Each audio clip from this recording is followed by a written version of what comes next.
জুলাই কোনো যুদ্ধ না, কথা কইতে কলিজা লাগে। এই বইটায় জুলাই নিয়ে কি কথাগুলা বলে আপনারা একটু শুনেন।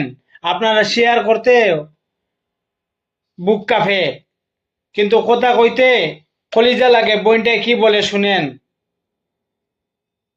বলছেন আমি তো এটাই বুঝতে পারছি না, যুদ্ধ বলতে কি বোঝায়? যুদ্ধ বলতে বোঝায় একটা দেশের সার্বভৌমত্ব নেই এবং দেশের হচ্ছে গিয়ে আকাশে অন্য দেশের যুদ্ধ বিমান যখন চলাচল করে, এবং যে দেশ হচ্ছে কোনো গভর্নমেন্ট নেই, যে দেশের হচ্ছে গিয়ে জনগণ অন্যের কাছে পরাধীন অবস্থায় থাকে, সেই দেশের জন্য যখন কেউ হচ্ছে লড়ে, দেশের জনগণ লড়ে, সেটাকে যুদ্ধ বলে। আপনার জুলাইতে কি এ দেশের সার্বভৌমত্ব ছিল না? এ দেশের ভূমি সীমানায় কি বাইরের কোনো বিমান এসে ঢুকেছিল, নাকি এই দেশ অন্য কারো হাতে ছিল? আমরা তো জুলাইতে তো সবই ঠিকঠাক ছিল, কিন্তু শেখ হাসিনা তাকে তাড়ানোর জন্য হচ্ছে গিয়ে এটা একটা ষড়যন্ত্র ছিল। এটা তো কোনো যোদ্ধা না। যুদ্ধ কাকে বলে, ওয়ার কাকে বলে, সেটাই তো তারা বোঝে না। এই ধরনের কথা তো এটা অবান্তর কথা। 2 নম্বর কথা হচ্ছে, তিনি তখন প্রধানমন্ত্রী হিসেবে যখন ছিলেন, দেশের সুপ্রিম পাওয়ারটা হচ্ছে তার হাতে ছিল। তো তার হাতে যদি সুপ্রিম পাওয়ারটা থেকে থাকে, দেশের পুলিশ বাহিনীও আলটিমেটলি তার কথাই শুনে। তো উনি যদি আপনার গুলি করার জন্য বলতেন, যে উনি ছাত্রদের গুলি করার জন্য বলেছেন, তাহলে তো উনার তো দরকারই ছিল না গুলি করার, কারণ উনি নিজে চাইলে এদের উঠিয়ে নিয়ে যেতে পারেন। অ্যাটলিস্ট 2 প্লাটুন আর্মি আনলেই তো এরা সরকার হয়ে যায়। জুলাইতে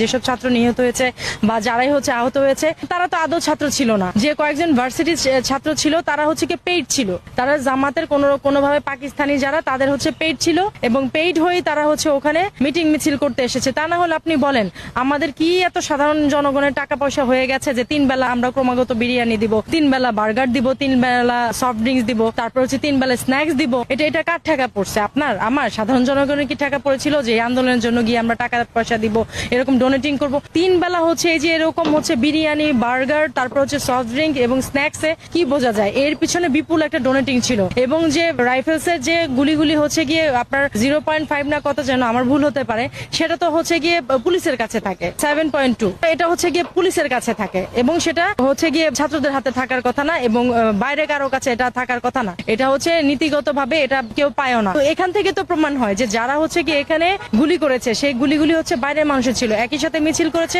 পাশ থেকে গুলি করে সে চলে গেছে। তো এখানে কিভাবে বলেন যে প্রধানমন্ত্রী শেখ হাসিনা উনি বলেছেন যে গুলি করার জন্য? এটা তো সম্পূর্ণ মিথ্যা কথা এবং ভ্রান্ত কথা।